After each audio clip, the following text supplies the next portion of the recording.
آج کی ہماری ویڈیو مبنی ہے ایک بددعا پر، ایک ایسی بددعا جو پچھلے 1000 سالوں سے دنیا میں پائی جانے والی ایک نسل کا پیچھا کر رہی ہے۔ عام کون تھا اور اس نے ایسا کون سا گناہ کیا تھا کہ جس کی پاداش میں اس کی اولادوں کو ہزاروں سال تک غلامی کی زنجیروں میں جکڑ کر رکھا گیا، اور آج بھی مقدس کتاب کا سہارا لیتے ہوئے اس پوری کی پوری قوم کو کمزاد اور اللہ کے ایک نبی کی بددعا میں مبتلا بتایا جاتا ہے۔ دنیا بھر کے مورخین اور علماء نوح انسانی کو 3 طرح کی نسلوں میں تقسیم کرتے ہیں، جو حضرت نوح علیہ السلام کے 3 بیٹوں یعنی سام، حام اور یافس کی اولاد ہیں۔ تینوں ابراہیمی مذاہب یعنی اسلام، یہودیت، مسیحیت میں یہ روایات ملتی ہیں کہ مشرق وسطیٰ میں بسنے والی اقوام جیسے بنی اسرائیل یعنی قوم یہود، بنی اسماعیل یعنی قوم عرب، یا مسلمان، یا پھر قدیم بابلی اور اشوری لوگ حضرت نوح علیہ السلام کے بیٹے سام کی اولاد ہیں۔ انہی روایات کی روح سے چینی، ترکی اور یورپی اقوام حضرت نوح علیہ السلام کے بیٹے یافس کی اولاد ہیں، جبکہ دنیا کی تمام سیاہ فام اقوام یعنی ہندی، سوڈانی، حبشی اور افریقہ میں پھیلے ہوئے تمام سیاہ رنگت کے حامل لوگ حضرت نوح علیہ السلام کے بیٹے حام کی اولاد قرار دیے جاتے ہیں۔ یہ وہ 3 نسلیں ہیں جو سلاب نوح علیہ السلام کے بعد آپ کے 3 بیٹوں اور ان کی بیویوں کے ذریعے دنیا بھر میں پھیلی۔ قرآن مجید اور احادیث نبوی میں کئی مقامات پر یہ درج ہے کہ قرآن مجید سے قبل نازل ہونے والی آسمانی کتابوں میں یہود و نصارہ نے جگہ جگہ پر اپنے مفادات کی خاطر تحریفات کی ہیں، اور اپنے اسی جرم یعنی الہامی کتابوں میں تحریفات کے ذریعے قوم یہود نصارہ نے نہ صرف اللہ کے برگزیدہ نبی حضرت نوح علیہ السلام کی شان میں بدترین گستاخی کی، بلکہ اسی الزام کا سہارا لیتے ہوئے ان قوم پرست اور مذہبی عزادار یہودیوں نے دنیا میں بسنے والی پوری کی پوری قوم کو نحوست اور بدنصیبی میں مبتلا کر دیا۔ بائبل کتاب پیدائش کے باب 9 میں حضرت نوح علیہ السلام کے متعلق کچھ ایسی نازیبا اخلاق سوز باتیں درج کی گئی ہیں، تاہم ہم یہودیوں کے مکر و فریب کو واضح کرنے کے لیے یہاں چند نکات بیان کرتے ہیں۔ کتاب پیدائش باب 9 آیت 12 سے 25 کے مطابق حضرت نوح علیہ السلام شراب کے نشے میں اپنے ہوش و حواس کھو بیٹھے تو آپ برہنہ حالت میں ہی سو گئے، اور آپ کے بیٹے حام کا یہاں سے گزر ہوا۔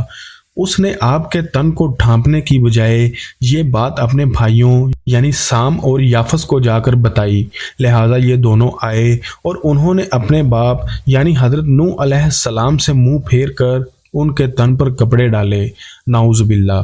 جب حضرت نوح علیہ السلام کو اس بات کی اطلاع ملی تو آپ نے غصے میں آ کر حام کی اولاد کو یہ بددعا دی کہ یہ اور اس کی نسلیں سدا اپنے بھائیوں کی غلامی میں رہیں گی، کیونکہ حام کے ایک بیٹے کا نام کنعان تھا، لہٰذا ایک عرصہ دراز تک یہودی اس بددعا کا شکار ملک کنعان میں بسنے والے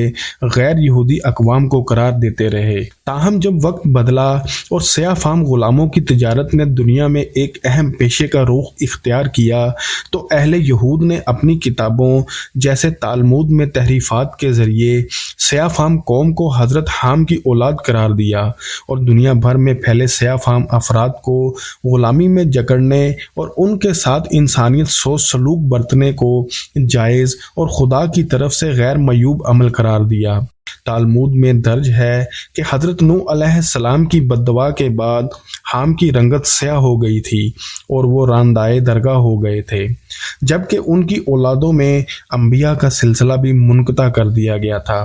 تالمود میں درج باتوں کو افریقہ اور دیگر ممالک میں مقیم سیاہ فام قوموں پر لاگو کیا گیا، اور انہیں ان کے خاندانوں، عورتوں اور بچوں کے ساتھ غلام بنانے کا جواز بنایا گیا۔ 16ویں صدی سے لے کر 19ویں صدی کے وسط تک کروڑوں سیاہ فام افراد کو جبراً شمالی اور جنوبی امریکہ میں لے جایا گیا۔ ان سے نہ صرف سخت محنت مشقت پر مبنی کام کروائے گئے، بلکہ انہیں وحشیانہ تشدد کا نشانہ بھی بنایا گیا۔ اگرچہ 1787 کے دوران امریکہ میں تمام انسانوں کو مساوی حقوق حاصل ہو گئے تھے، لیکن اس کے باوجود سیاہ فام افراد کی زندگیوں میں کوئی تبدیلی واقع نہ ہوئی۔ یہود و نصارہ کے مذہبی عقائد کی روح سے سیاہ فام قوم چونکہ نسل حام سے تعلق رکھتی ہے، اس لیے یہ آج بھی غلامی اور لعنت کی مستحق ہے۔ یہی وجہ ہے کہ امریکی اور یورپی معاشرے میں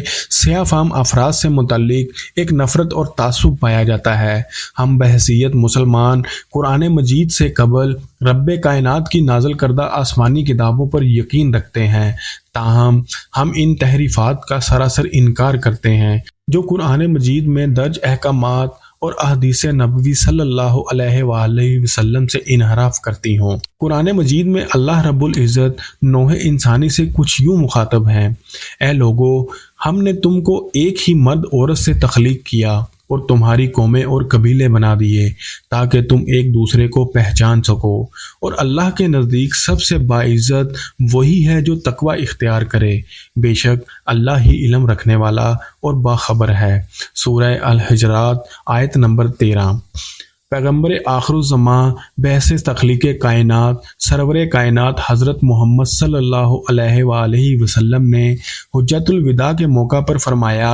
اے لوگو، اللہ فرماتا ہے ہم نے تمہیں ایک مرد اور ایک عورت سے پیدا کیا، اور تمہارے خاندان اور قبیلے اس لیے ہیں کہ تم ایک دوسرے کو پہچان سکو، بلا شبہ اللہ کے نزدیک تم میں سے عزت دار وہ ہے جو سب سے زیادہ متقی ہے۔ کسی عربی کو اجمی پر اور اجمی کو عربی پر کوئی فضیلت نہیں، بالکل اسی طرح کسی کالے کو گورے پر اور گورے کو کالے پر کوئی فضیلت نہیں۔ لہٰذا آج آسمانی کتابوں میں کی گئی اس تحریف کو یہود و نصارہ چھپانے اور حذف کرنے پر مجبور ہیں، کیونکہ ان کی نئی نسل ان سے سوال پوچھتی ہے کہ کیا کوئی شخص اپنی اولاد کو صرف اتنی سی بات پر ایسی سنگین بددعا دے سکتا ہے کہ اس کی نسل در نسل غلامی کا طوق پہنے، جبکہ بائبل تالمود میں کی گئی تحریفات خود انہی کتابوں کی دیگر آیات سے متصادم ہیں کہ جب ان میں اللہ رب العزت تمام نسل انسانی کو یکجا مخاطب کرتا ہے اور انہیں ایک دوسرے کے مساوی قرار دیتا ہے۔ لہٰذا کتاب پیدائش میں یہ باتیں بائبل کے متنازع ترین آیات بنی ہوئی ہیں، جن کی صحت پر خود یہود و نصارہ کی جانب سے سوالات اٹھائے جاتے ہیں۔